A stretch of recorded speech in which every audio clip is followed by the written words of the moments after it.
The atheist rightly asks, how do you know? How can you know? When we talk about 14-year-old prophets, Native American angels, golden Bibles, and stones and hats, it can all seem ludicrous, baffling, unfathomable, unsound, strange, abstruse. Yet I tell you, it is so. Though in general, it can be asked, how can anyone know anything? If a 14-year-old boy sees God in a forest, and nobody is around to see it, did it really happen? Yet a more absurd question is, if a tree falls in a forest, and nobody is around to see it, did it really fall? With no eyes on it, it very well may not have fallen. And if there is nothing to detect the sound, does it make a sound? No, for the waves from the fall require something to interpret it into sound. And that's the truth. It's all in your head. You are alone in your head. We can't feel something unless we touch it, but then nothing can ever truly touch on an atomic level. Color itself doesn't exist. It is the interpretation of light reflecting off surfaces and into our eyes. Our brain converts this neural stimulation information into color. Something that is behind you has no color because you aren't looking at it. It's just black, like everything else behind you is. You can imagine the object, but does the object itself exist unless you look at it and touch it? Why is the sky blue? Well, for the majority of human existence, nobody asked that question. There was what we could call blue paint and blue dyes, but nobody knew what the color blue was, and nobody knew that it existed until very recently. As when an African tribe was shown a wheel of various shades of green dots, except for one blue dot, the people couldn't distinguish the blue dot from the green dots. Blue wasn't a thing because it wasn't useful to recognize for these people or to our primitive ancestors. A study referred to as the double slit experiment seems to directly show how observing something closely has a direct effect on the result. Otherwise, the thing in question is left in a superposition, where it is stuck between two states, often between existing and not existing, between life and death. In general, things don't appear until we have use for them. It makes you wonder what things would appear if we suddenly had use for them. If nobody sat down, then chairs wouldn't exist. Do chairs even exist now? At what point does a tree become a chair? If I remove even one atom from it, then is it still a chair? How many atoms would I have to remove before it stops being a chair? Surely there is a finite number of atoms in a chair. Or perhaps there is no chair, and it is truly all in our minds. But more importantly, how do you know that you are you? What if last night, while you were sleeping in the deepest part of sleep, someone snuck into your house and replaced you with a clone, who had all of your memories up until you went to bed? There's no way to confirm if that happened or not, because from your perspective, nothing had changed. With last Thursdayism, it's possible that last Thursday, everything just spontaneously came into existence the way it is. Nobody can know. For all we know, you are a Boltzmann brain that spawned in the vacuum of space with all of your memories at this very moment, only to vanish away again just as quickly as you came into existence. However, the average person doesn't contemplate such things. Only philosophers are foolish enough to ask these kinds of questions. Most of these things can be shaved off with various razors, including Occam's razor. Most people simply live life according to their individual beliefs and personal perception of reality that they find to be most useful. The atheist doesn't believe in God because he doesn't find any utility in believing in God, and the theist does believe in God because she finds this belief to be highly beneficial. Beliefs determine your reality. Our day-to-day lives are centered on faith and belief far more than facts. You don't know if you will wake up tomorrow morning, or if the sun will rise, or if you will have food in your fridge. You simply live life according to your personal beliefs of what you think is most useful to you. It doesn't matter how improbable something might be. As long as there is the slightest possibility that it is possible, people will believe in it. Consider how many do not think it is probable that they can run a marathon, but because it is possible, though they have a heart attack halfway, they believe they can do it and do it anyways. When you commit yourself fully to this idea, when you take a leap of faith and consider all things from that point of view, then you become what Soren Kierkegaard calls a knight of faith, pushing onwards, though you have no empirical evidence as to whether or not you will end up where you want to go. And if you fall, then at least you have shown others a path that ought not to be followed. But we need to further investigate your identity. A famous paradox is called the ship of Theseus. As people reenact Theseus's famous voyage, the ship is worn down. Each piece of wood gets replaced by a new piece one at a time until every part of the ship has been replaced by something new. Now someone takes all of the old pieces of wood and builds a new ship identical to the other one. Which of the two ships is the ship of Theseus? Neither is the true ship. Both are the true ship. In a similar manner, your cells are constantly being replaced when old ones die. When all cells are replaced by new ones, are you still the same person? For René Descartes, the answer lay in his famous statement, "I think, therefore I am." Identity deals with your ability to think and act as a free agent. The body and the mind are separate, and the essence or spirit of an individual resides in the mind. In what is called Cartesian dualism, the mind can exist separate from the body, but the body dies when separate from the mind. For John Locke, memory is the key. You are the same as your 12-year-old self because you remember being that 12-year-old. But if the mind of a prince was inserted into the body of a peasant, then suddenly the peasant becomes the prince, because he has the memories of the prince. In the movie Freaky Friday, we immediately recognize that when Jamie Lee Curtis and Lindsay Lohan switch bodies, we know which is which without having to think about it. And any memories that might be false are simply assimilated into the essence or spirit of the character. Therefore, it is important to distinguish errors and remove them from your character. As Carl Jung wrote, the more the consciousness is influenced by prejudices, errors, fantasies, and infantile wishes, the more the already existing gap will widen into a neurotic disassociation and lead to a more or less artificial life far removed from healthy instincts, nature, and truth. If two or more bodies share the same memories, then they are the same person. But if you find yourself in the situation of the fictional character Jason Bourne, where all of your memories are deleted, having had a veil of ignorance placed over you, then you cease to be you and become a new individual separate from the you before. Before that famed psychologist Carl Gustav Jung, memories are never truly lost, but are simply buried in the unconscious of an individual. His theories are grand yet personal, epic in scope and vital to know. Though sometimes you just need to relax. Don't try to understand it, feel it, then you'll understand. The unconscious was a concept that many in his day didn't like. It scared them, because the reality of the unconscious meant that we all have a split personality disorder to one degree or another. We have two personalities, one that is conscious and another that is unconscious. Sleepwalking is what happens when this alternate personality takes over while we are unconscious. The unconscious becomes conscious as the conscious becomes unconscious. There have been reports of strange things occurring, like a man who cannot paint while conscious but can paint a masterpiece while in deep sleep. Individuation involves understanding the unconscious and merging it with the conscious personality to become your true self. That which you do not see with your conscious mind, your unconscious picks it up and can warn you of what you missed through what Jung calls dream language. We're us. Me? Myself? The only difference is you don't listen half as much as you should. One of Jung's patients had shocking dreams that became increasingly menacing the more she refused to acknowledge them. She would take walks in the woods alone and indulge in soulful fantasies. Jung saw the danger, but she did not listen to his warnings. Soon after, she was attacked by a predator in the woods and broke many bones. She would have died if not for the intervention of kind strangers. Thus, dreams may sometimes announce certain situations long before they actually happen. This is not a miracle or a form of precognition. Many crises in our lives have a long unconscious history. We move towards them step by step, unaware of the dangers that are accumulating, but that we consciously fail to see is frequently perceived by our unconscious, which can pass the information on through dreams, wrote Carl Jung. But getting back onto the topic of lost memories, how do we know that the unconscious stores lost memories? Jung gives the example of reading a passage from Friedrich Nietzsche's book, Thus Spoke Zarathustra, was struck by wording that was not Nietzsche's usual language, a passage that came instead from a book that was published half a century before the Nietzsche writing. Nietzsche did not refer to the book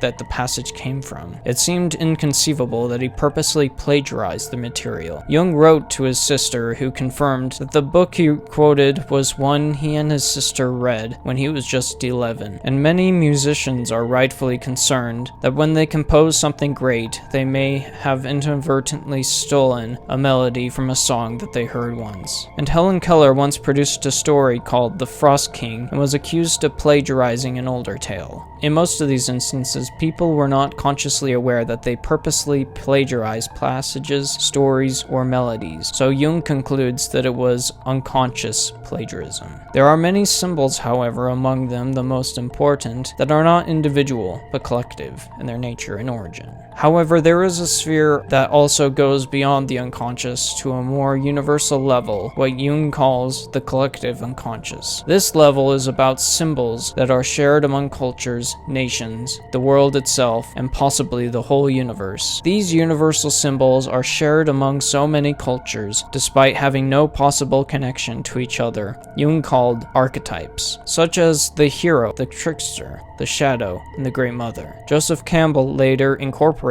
Jungian archetypes in his study of mythology and found a story that is commonly told among all cultures, which he called the hero's journey, and Maureen Murdoch used the same approach when she uncovered the heroine's journey. Many of these archetypes are instinctual and are the result of evolutionary psychology, such as the mother archetype. The infant does not see the mother as a person, but as a symbol of life, and so instinctively knows to breastfeed when close to the mother without being told how to do it. As demonstrated, all symbols have a purpose for us, but many, I think, go beyond simple survival to something much more and beyond. As a demonstration of the power of the collective unconscious, Carl Jung recounts one of his patients telling him that if he looked at the sun in a certain way, he could see a tube or a phallus coming out of it. Jung didn't think much of it at the time. However, sometime later, an ancient manuscript came to his attention that contained that exact same symbol of a sun with a tube or phallus coming out of it. He found it baffling that a patient of his could have such a knowledge of a symbol that he could not have had any previous encounter with, as the ancient manuscript had yet to be uncovered. By now you might be wondering what all this talk of symbols and the personal and collective unconscious has to do with knowing the truth of the restored gospel of Jesus Christ. It all comes down to the Atonement, and this quote by famed LDS scholar Hugh Nibley. People are usually surprised to learn that atonement, an accepted theological term, comes from neither a Greek nor a Latin word, but is good old English and really does mean, when we write it out, at one meant, denoting both a state of being at one with another and the process by which that end is achieved. And this Jesus of Nazareth prayed that we all may be one, as thou, Father, art in me and I in thee, that they may also be one in us, that the world may believe that thou hast sent me. If we are to accept the collective unconscious in the most literal sense, then it should be implied that the universe itself exhibits the qualities of split personality disorder or dissociative identity disorder. Consider what this article from the Scientific American says. We know empirically from DID that consciousness can give rise to many operationally distinct centers of concurrent experience, each with its own personality and sense of identity. Therefore, if something analogous to DID happens at a universal level, the one universal conscious could, as a result, give rise to many alters with private lives like yours and ours. As such, we may all be alters, disassociated personalities of universal consciousness. Persons afflicted with DID can exhibit identities or personalities that surface to the top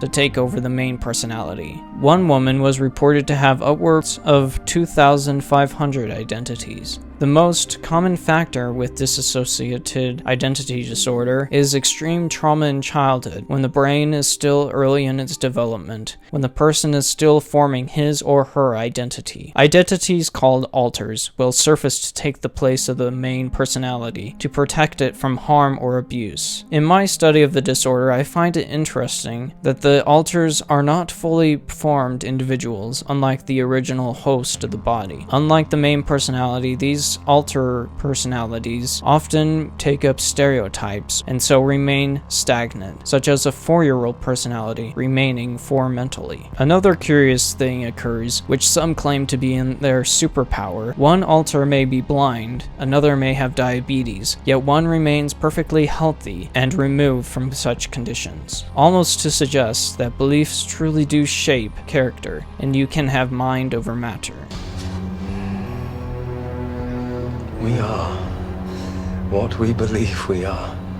Persons with this disorder are never really able to get rid of their multiple personalities to unify them into one single personality. However, through improving one's state of mind, by improving one's circumstances, that person can harmonize the personalities as though they were one. Take note that when you take the time to understand another person, you never remove each other, yet you feel a close bond with the individual, to feel as one with the person. Whenever you see that person in a crowd of people, you immediately go to that person. So what would happen if you did the same with your unconscious? Then you would achieve the Jungian self. But if you attempted to have empathy for everyone around you, you would unify a large group of people to roll forth in one mission of progression.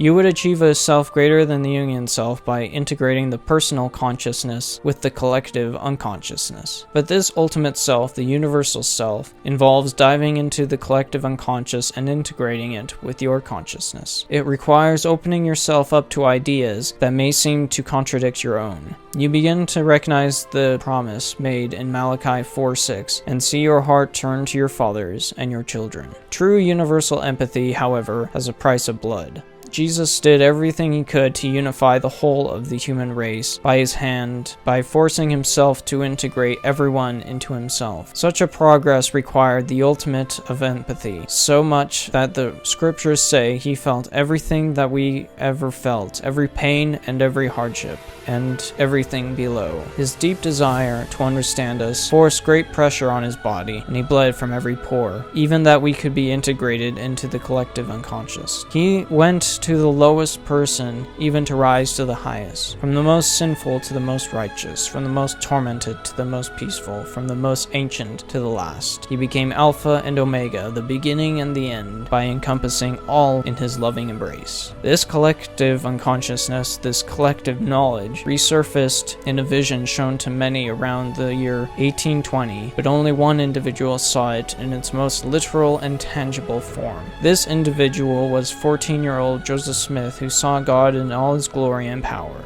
He saw God as a man with flesh and bones, the ultimate man, the man of holiness. Many others followed, seeing tremendous visions, like Yoon's patient, who had a vision of the sun with a tube coming out of it before the manuscript with the same symbol was unveiled. Joseph Smith revealed a story of Enoch found in the Book of Moses, which has striking parallels to the Book of Enoch and the Book of Giants, none of which Joseph had access to. So what happens when you gather together a people who believe in all these things, who are so influenced by the collective unconscious that they begin to believe in mighty miracles, angels, and divine manifestations, and you get such things in massive quantities, even to the point that it begs the question, how did Joseph Smith convince so many people to believe in such things and continue to see miracles and visions of glory and angels even long after he is dead? The many miracles on the trail to Utah, people recounting seeing visions of themselves in the premortal life, and those who had the mighty gift of healing. Indeed, the symbols from the collective unconscious conform to Latter-day Saint doctrine. The ultimate truth of things is revealed when you smash two contradictory ideas together to form a new one. The tree of life is found in not just Israel, but also on a stone tablet found in Mesoamerica. Or consider the yin-yang symbol from China, denoting the same as written in the Book of Mormon. It must needs be that there is an opposition in all things. The flood myth from the Bible has a multitude of parallels ranging from Mesoamerica to Greece, and the greatest book I ever read on the LDS doctrine of Heavenly Mother came from a disciple of Carl Jung, Erich Neumann. in his book The Great Mother, which traces her presence in all cultures throughout the world. Often, because of the collective unconscious, I feel I never truly learned something new, but am just reminding myself of something I already knew, possibly from a premortal life. And kami, what of they? They are hard to translate into English. It could refer to gods or spirits or both. Unlike the Judeo-Christian God, they are not all-powerful or all-knowing. They are simply entities that preside over certain things. In Shinto, you can pray to them, but you need to pray to the right one. A more simplistic definition is that they are representations of the natural world. They teach us that all things are sacred and have some form of intelligence. You can likewise find similar teachings among many Native American tribes. And we find similar teachings spread throughout the books of Abraham and Moses, and so from these books we learn that all things were created spiritually before they were naturally upon the face of the earth. This includes plants, animals, and even inorganic material. Some spirits, what the Book of Abraham calls intelligences, are more intelligent than others. These spirits are the same things that are taught about as kami. The only difference is that we believe in an all-powerful, all-knowing, and all-loving God who is above all these kami, and this all-loving God is who we singularly pray to. And with us, all these things make up the multiple personalities of the collective unconscious. If there be two spirits, one shall be more intelligent than the other. Yet these two spirits notwithstanding, one is more intelligent than the other, have no beginning. They existed before, and they shall have no end. They shall exist after, for they are nolam, or eternal. And the Lord said unto me, these two facts do exist, that there are two spirits, one being more intelligent than the other. There shall be another more intelligent than they, and I, the Lord God, I am more intelligent than they all. And now I shall read a quote from Carl Jung. We are entirely free to choose which point of view we take. It will in any case be an arbitrary decision. There is, however, a strong empirical reason why we should cultivate thoughts that can never be proved. It is that they are known to be useful. Man positively needs general ideas and convictions that will give a meaning to his life and enable him to find a place for himself in the universe. He can stand the most incredible hardships when he is convinced that they make sense. He is crushed when, on top of all of his misfortunes, he has to admit that he is taking part in a tale told by an idiot. It is the role of religious symbols to give a meaning to the life of man. The Pueblo Indians believe that they are the sons of Father Sun, and this belief endows their life with a perspective and a goal that goes far beyond their limited existence. It gives them ample space for the unfolding of personality and permits them a full life as complete persons. Their plight is infinitely more satisfactory than that of a man in our own civilization, who knows that he will remain, nothing more than an underdog, with no inner meaning to his life. A sense of a wider meaning to one's existence is what raises a man beyond mere getting and spending. If he lacks this sense, he is lost and miserable. Such a myth, however, consists of symbols that have not been invented consciously. They have happened. It was not the man Jesus who created the myth of the God-man. It existed for many centuries before his birth. He himself was seized by this symbolic idea, which, as St. Mark tells us, lifted him out of the narrow life of the Nazarene carpenter. So with all of this talk of multiple personalities, I would ask you to incorporate one single unifying personality, that of the collective unconscious himself, the personality of Jesus Christ. Let his influence guide you. Let him be your personal trainer. Let him be your spiritual guide in meditation. Let him teach you the measures of success. Let him lead you to victory. Thank you for watching. Please support the channel by hitting the like and subscribe buttons. For further study, please check the links down in the description, and remember to keep it righteous.